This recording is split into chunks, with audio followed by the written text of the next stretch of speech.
কোটা বৈষম্য বিরোধী আন্দোলনে রাজপথে ইবি শিক্ষার্থীরা। রিপোর্ট করছেন ইবি থেকে ওয়াসিফুর রহমান। 2018 সালের পরিপত্র পুনর্বহাল ও বৈষম্য বিরোধী কোটা সংস্কারের দাবিতে বিক্ষোভ ও ছাত্র সমাবেশ করে ইসলামী বিশ্ববিদ্যালয়ের সাধারণ শিক্ষার্থীরা আজ সকাল 11:30টার দিকে বিশ্ববিদ্যালয়ের প্রধান ফটক সংলগ্ন কুষ্টিয়া খুলনা মহাসড়ক অবরুদ্ধ করে আন্দোলন করেন প্রায় কয়েক শতাধিক শিক্ষার্থী।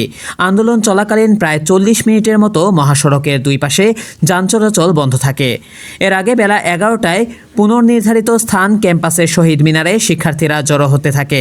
সেখানে প্রায় আধ ঘন্টার আন্দোলনে কোটা বৈষম্যের বিরুদ্ধে নানা ধরনের স্লোগানে মুখরিত হয় শহীদ মিনার প্রাঙ্গণ। এ সময় মুক্তিযোদ্ধা ও বঙ্গবন্ধুর বিরুদ্ধে যেন কোনো রকম কটূক্তিমূলক বক্তব্য না আসে, এই আন্দোলন থেকে সে বিষয়ে হুঁশিয়ারি দেন মুক্তিযোদ্ধাদের সন্তান ও প্রজন্ম এর সভাপতি মেজবাহুল ইসলাম ও ইবি শাখা ছাত্রলীগের সহসভাপতি মাসুদ রানা। প্রিয় দর্শক, এই ছিল এখনকার সংবাদে। আমাদের পরবর্তী সংবাদ দেখার আমন্ত্রণ রইল। এছাড়া দেশ বিদেশের নানা প্রান্তের সংবাদ পেতে এটিভি নিউজের সাথেই থাকুন।